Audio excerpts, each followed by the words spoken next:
Welcome to Influence Matters, the show that talks about turning your story into impact and your expertise into influence. I am literary consultant Clara Rose, and I am your host today. Each week, I cover topics related to crafting your message for the world and building influence for your business, ministry, cause, or brand. Now, often I do have a special guest who's doing something interesting or amazing and that I think that you're going to be interested in. But today we have part two of the two-part series. Is it finally time to get your book done? So last week we talked about the 7 reasons that experts write a book and why you should too. And today we're going to move on and cover a related topic, if you will. It's the 5 common mistakes when writing and publishing a book. Now, you don't, you're not going to make all these mistakes, right? These are just common mistakes that people make, either one or a few of them, usually not all of them. But I want to talk about what they are and the impact that they have or that they can have on you getting your book out to the world. Some people never start the process. Other people get through the process or partway through the process and then they get stuck. And here are some of the reasons. Here are some of the reasons that you might not get your book done. So here's some mistakes that you might make along the way that I'm hoping this session will help you to avoid. Okay, let's talk about, I'm going to run through them and then we'll break each one of them down for you. So no analysis, no schedule. I'm talking about for writing specifically. No brainstorm, which if you haven't heard me talk before, you might not know what I'm talking about. No blueprint, which should be self-evident. And then no accountability, which we all understand. Accountability being such an important part of anything that we try to accomplish, of course. All right, let's break those down one at a time. Project analysis. So, what am I talking about when I say project analysis? I'm saying you need to take the time to analyze what your potential project is going to be about. Now, certainly there are a ton of other people out there who are going to write a book or have written a book or are writing a book on the same topic. So the analysis or the research, this is where we're going to find out who out there is also talking about what you're talking about. You want to take the time to understand why you're writing your book, right? And clarify your own unique value proposition or your own unique angle. That's very jargony sounding, your own angle on the topic. And I invite you to not skip this. This is an important part. People are like, oh yeah, I got that part figured out. I know who I'm writing for, right? I just want to encourage you to take the time to actually do the research and find out who is out there saying it, how they're saying it, so you can determine how you might be different, how you might stand out from the crowd. You don't want to be a me too, right? You don't want to write the same book from the same perspective and the same angle. Now, of course, you're still going to sound different because you're an individual and you're unique, providing that you're doing the writing yourself and not cheating with an AI tool, which we're not going to get into today, but you could end up using AI and sounding just like another book out there because they also used AI. Just saying. Take the time to understand your book. Take the time to find out who else has written a book about that, and then take the time to discover how you might sound different, how you might approach the topic differently. And of course, we are always talking about creating a book to use as a tool for our business, ministry, cause, or brand. So we're very specifically looking for how we will stand out from the other books that people are out there creating as a tool, right? If it's a lead generation tool, how is yours going to be different? How is yours going to stand out in the crowd? So the project analysis is something that people usually gloss right over. They don't take the time. They're like, I think it's tunnel vision, if you will. So it's like, okay, I do X, right? I'm a book publisher, right? I'm a literary consultant. So I help people create a book that they're going to use as a tool and I help them get it published. So I could put on my little blinders and say, this is what I do. And I'm just going to write from this perspective, whether anyone else has said the same things or not. So you can put your blinders on and go at that. Go at it in that way. Or you can take the time to look and say, okay, who else out there is teaching the same thing, talking about the same thing? Now, I have more than one book. I have something for lead generation, but I also have something for client transformation. Now, what I found out in my research, which is ultimately why I created this tool, at least in part, is nobody else had a tool out there that did that, right? Consistency matters. So it's actually a writing journal to help my authors, about my writers, to get through the writing process in a consistent manner, right? 500 words a day, 5 days a week, 90 days in, book written, right? If you do that work. And by the way, 500 words a day, that's like 3 paragraphs. It's nothing. You shock yourself. Just try it. Just sit down and try it. But I didn't see anybody else in the marketplace doing something similar to that. So I knew that that was a great way that I could stand out. I could get the attention of people without looking like, sounding like, being another me too.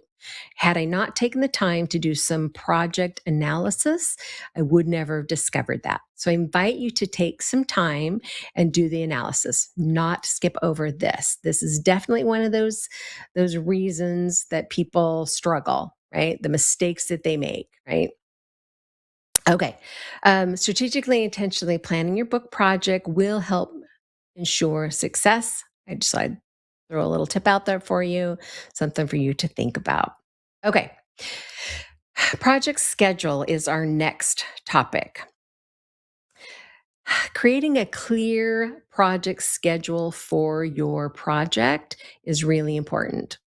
I use the book, right? The Consistency Matters book to help my authors get through the process. It's in essence creates a schedule for them.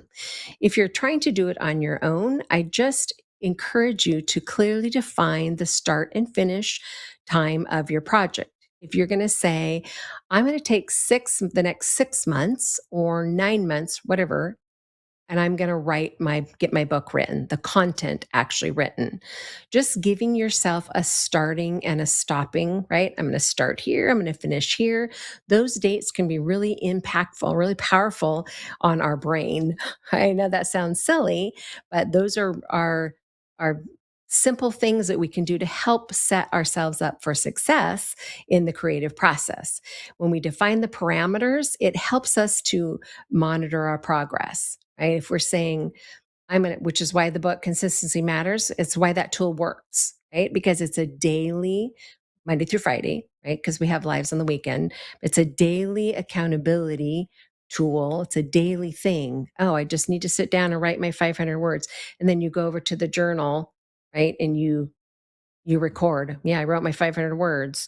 It's a simple tool, right? It's just a little bit of follow up, a little bit of accountability, a little bit. But if you're consistent, right, then you'll be able to monitor your progress and say, okay, yes, I've been doing this every day. Oh, look, I'm halfway to my publish date or my end date for my creation. Voila, I'm on track. It's a way that we can be intentional about the creative process. And if you create milestones and deadlines, those are going to help you stay on track along the way. I'm a huge milestone deadline person, probably because of the industry that I'm in. I love hitting those milestones. It's satisfying. And this might not be true for those who aren't strategically wired like I am in my brain. And it also can work. This is cautionary. It can work against you if you don't do the work and then a milestone comes up that you've set for yourself, then you can beat yourself up. Like, oh, I'm a loser, right? I didn't hit this milestone. Not going to be done on time. You have a little bit of grace for yourself because life can happen, things can happen. And being flexible and being able to say, okay, yeah, I missed this deadline, but I have a good reason. And then getting back on track. Like, okay, let's get back into my 500 words a day, whatever it is you've set up for yourself. It's really just about having a plan so that you can stay on track mostly. Then, of course, I absolutely love deadlines because it gives me a goal, a strategic planning period. We say, okay, I'm going to publish this book on this time. Here's my plan, my strategic plan around that publishing date. Lots of stuff is involved in publishing a book. If you haven't taken that journey into the discovery yet, of course, I can help you with that if you're stuck on that. But it doesn't just happen. You don't just publish your book and voila and put it out to the world. We have a plan for getting it out to the world effectively. Okay, let's talk about the next reason. Okay, you didn't do a brainstorm, a project brainstorm. So, if you've never heard me talk about brainstorming and blueprinting before, this might be a new term for you. I definitely made it up myself, right? A lot of people call it book planning, ideation. There's different terms for it. I liked the word brainstorm because to me, that's what it is. It's a brain dump, right? We're talking about getting all of the ideas for your book out of your head, right? Where they likely have been stored for a while. You've been ruminating on them, or you have a bunch of little sticky notes, or you have a notebook, or it's on your computer somewhere. If you've done the ideation, the brainstorming piece of all of this. And I invite you to start there. After you've done an analysis, right? You've got to brainstorm what's going to go in my book. Now, you've taken the time to analyze what your competition, which is not really the right word for it, but what other people out there in the marketplace have written books on the same topic, right? You took the time to do that research. So now you can take the time to pull all of your ideas out of your head and see how they're unique, right? Sometimes those nuggets that you've had tucked away are no longer going to fit. I want to encourage you that that happens. It's okay. You can't put all of your ideas, or you likely can't put all of your ideas in one book. Right? We're always going to have something that doesn't fit, but you don't want to lose those nuggets, right? Those could be gold. That could be your next book. Maybe really as you dump all of this out of your head, right? This big old brain dump, this big old brainstorming session, this might be where you figure out that you have a series, a book series, right? I don't have one tool I need to create. I have 4 tools I want to create, or I have 3 phases that I need to create material for or books for. Don't try to cram everything into one book if it doesn't fit. The more you try to cram into a book, the more overwhelming it could be, and the less likely that you're going to get the outcome that you want that tool to be. So just keep that in mind as you're brainstorming. And this is just brainstorm, right? So dump it all, get all of your ideas wherever you have them, get them all out where you can see them, where you can do something. Now, I've seen people do this effectively on the computer, like a Word document, dumping things on a Word document. And if that's how you process, that's how you work best, that's completely fine. I am not that person. I love like a whiteboard on the wall, or piece of poster paper on a big one on the wall, and sticky notes. And for years, that's how I helped all of my authors. We did everything with sticky notes. I have some really great pictures of past clients of us at a big old whiteboard, or a wall or something with sticky notes of different colors.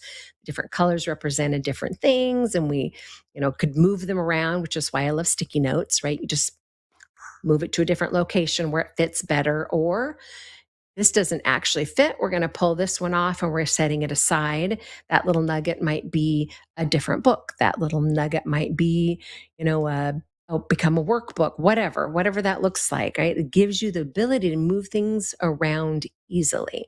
So that's why I love the sticky note method. But of course, you have to decide as the writer and the planner what works best for you. Some people totally going to do it on their computer.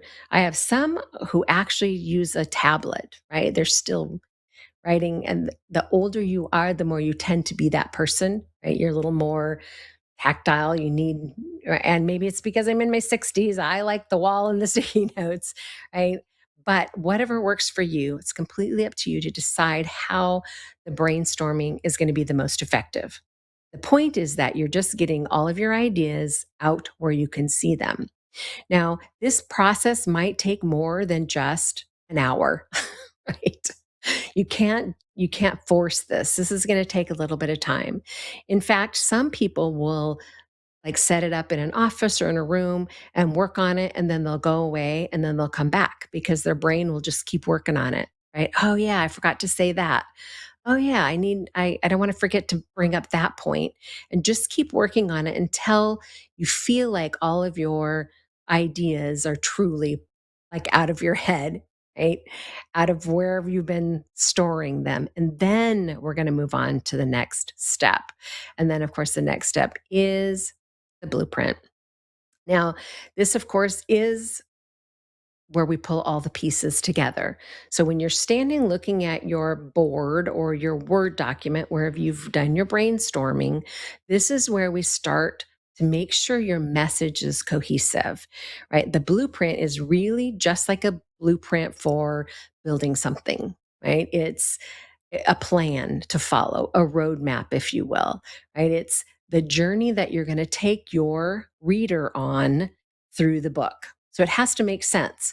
So you start by deciding, is this chronologic, right? Does it make sense that this happens in a specific order chronologically? Or is this more thematic, right? We're going to talk about different themes that go in the book around this topic. Now, thematic is a beautiful way to go, but it still sometimes needs to be in a particular order, right? We're not going to start with, something that should happen in the middle if it's, we're not going to start at the beginning if they need foundational work before they get to that point, right? That makes perfect sense, right? So this is where we pull those pieces together into our final story, right?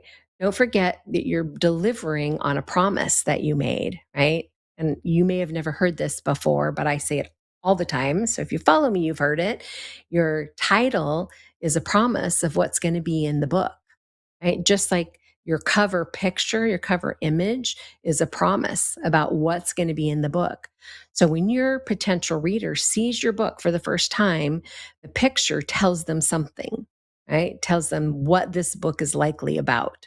And then they're going to read, that's the next thing they do is read the title, which should be a promise, right? This book is about X, right? How to overcome, how to be, how to do, right? Consistency matters, the 90-day journal for writers, right? Habit forming journal for writers. It's got to tell them what they're going to be finding inside. And then, of course, they need to find that inside, right? So don't forget that you've created a promise. And now we're going to walk that out in the blueprint. So we're going to pull all of those pieces together, and it can be challenging. I encourage you to whatever you're using. If you're using the sticky note on the wall, on the whiteboard, whatever, separate your sticky notes by chapter, right? Put some lines on there. Say, okay, this fits in chapter 1. This fits in chapter 2, right? This gives you the ability to move things around. And for most of us, seeing it visually is super important. Now, you can still do this if you're a computer person and you want to do it on a Word document, whatever that looks like for you. If you're a spreadsheet person, God bless you. I'm not a spreadsheet person, but it can still be done there. And the point is to move it around so that your topics go together. So that when you're done, before you write word 1, the blueprint should say, this is chapter 1. Here's the main topic that's going to go into chapter 1. Here's the supporting topic that goes into chapter 1. Here's the anecdote, story, whatever that I'm going to tell. You don't have to write the story out. But you need to be able to say, this is what the story I'm going to tell there. It's going to connect my reader to the point that I'm trying to make, the content that I'm trying to make. So before you start word 1, you should be able to look at your blueprint, your outline, your roadmap, and know exactly what you're going to write about every single time you sit down. You know that chapter 1 is going to be about this. And when you sit down to write chapter 1, that is all you have to focus on. That is the power of the blueprint. And then one of the major mistakes that people make when they are writing their book, right, is that they They don't stop and say, okay, let me plan this out, right? So when they sit down to write, they just start writing. And pretty soon they're thinking, did I tell this story already? I don't remember if I told this story. And sometimes they have told that story already, right? So if you don't have a good upfront built into it, you could write yourself in circles for years, right? So right up front, you need to know, you know, where am I headed with this story? And then when you sit down to actually do the work, you have a roadmap to follow. Okay, accountability. This is the last thing that I want to harp on you about because accountability really matters. So, having no project accountability will almost likely ensure that you're not going to get it done, right? You're never going to get around to finishing your book because there's nobody holding your feet to the fire. Nobody has said, you know, you haven't said to anyone, I'm going to get this done by a certain time. So, project accountability can be as simple as somebody that you've partnered up with to write with, right? Another writing partner, if you will. It can be a program that you're in, like the Savvy Author Academy, which I'm going to talk about in a few minutes. Just other people knowing, and then those deadlines that I talked about. So, them knowing that there's a deadline coming, right?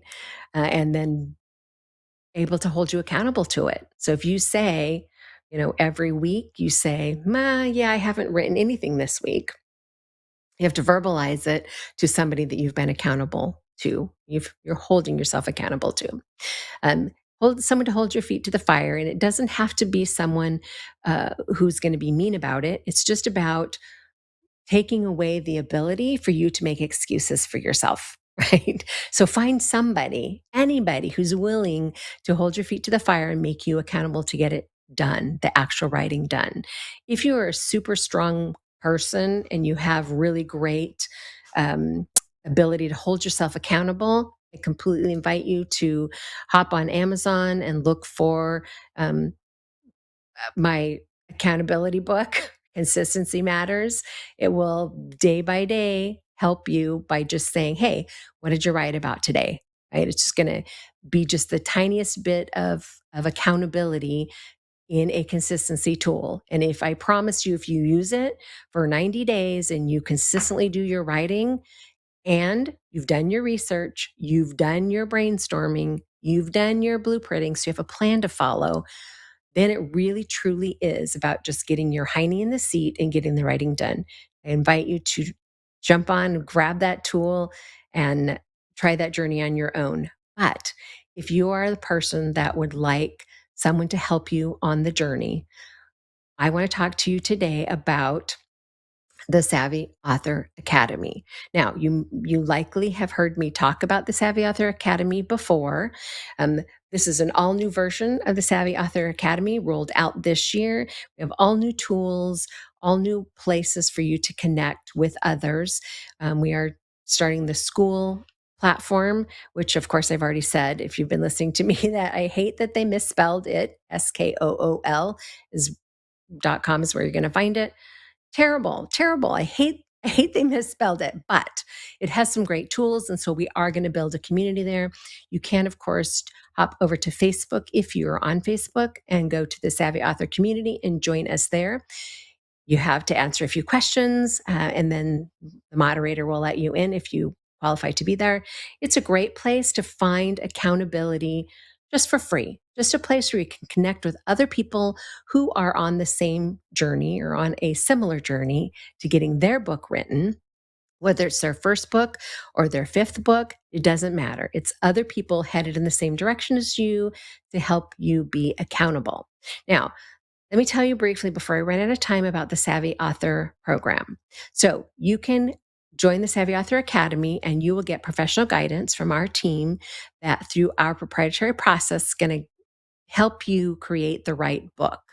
We're going to capture your ideas. So we just talked about all the things the mistakes that you could make. We're going to make sure that you don't do those because we're going to help you through the process. make sure you've done your research. We're going to help you with capturing your ideas from brainstorming. We're going to help you with your outline, your structured outline into a roadmap or a blueprint that you can follow. We're going to help you get the writing done. Weekly calls, make sure that you stay accountable because you have to show up and say, yes, I did my work this week, or no, I didn't, and here's why. And of course, we're going to be gracious and loving about it, but we're going to encourage you to get back on track as soon as possible. Then once the writing is actually done, together we're all going to work on your editing, talk about formatting, which is super important to have a great book that's formatted well. And then we're going to also talk about the publishing world and talk about your options to getting your book out to the world. We'll talk about self-publishing, talk about hybrid publishing with a company like RoseDale Publishing, and we'll also talk about traditional publishing and what it takes to actually get a traditional publishing contract if that's the road that you'd like to take. We're also going to talk about how you're going to launch your book and put together a strategic plan for launching your book for the world.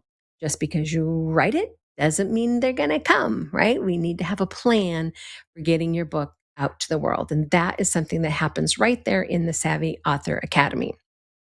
No matter where you are on your journey, whether you haven't written a single word yet or you've written a complete manuscript already, the Savvy Author Academy is going to help you with that next step. Even if you've already written every word, we still want to help you pull it apart and make sure that you have a strong foundation that will ensure success. Make sure that you didn't tell the same story 3 times.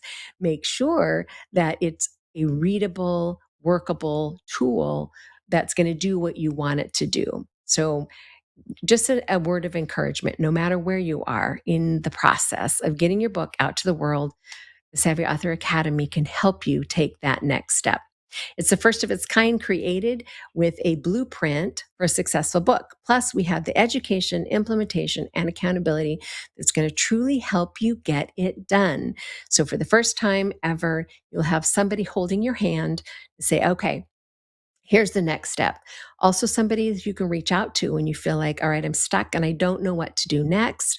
I'm confused. I need clarity. Those weekly calls are the perfect opportunity to hop in and say, here's where I am. And not only do you have a professional to guide you, but you have other authors who are also on the same journey saying, hey, I experienced that, or here's how I handled it. That community of writers is really powerful. It's a great way to find other people who are doing what you're doing and get their feedback as well. So it's a beautiful part of the journey of getting your book out to the world, or it can be. Of course, if you are not a group person, you're not a group coaching kind of person, you can go to craftingyourmessage.com, find out more about working one-on-one with us by jumping on our calendar. On my calendar specifically, we can have a discovery call around your book project to see if we are a good fit for each other, actually. And then, of course, if you are saying, yes, Clara, I'm in, the Academy sounds perfect for me, you can go to craftingyourmessage.com/academy. And that is just a quick landing page to show you all of the things you get in the Academy. Also gives you a couple of testimonials from a couple of ladies that um, are so excited about their books just coming out, and the process that we used and the progress they've made. And I would love for you to hear from them as well. So anything you could want to know about the Academy is right there. You can click through and join right away if you're interested. If you have more questions, of course, don't hesitate to hop on my calendar and have a conversation. I'd love to help you decide if the Savvy Author Academy is right for you. All right, my friends, thank you for joining me for this 2-part series. If you didn't see the first one, make sure you go back and have a look at that one. And I will see you guys next week. Take care.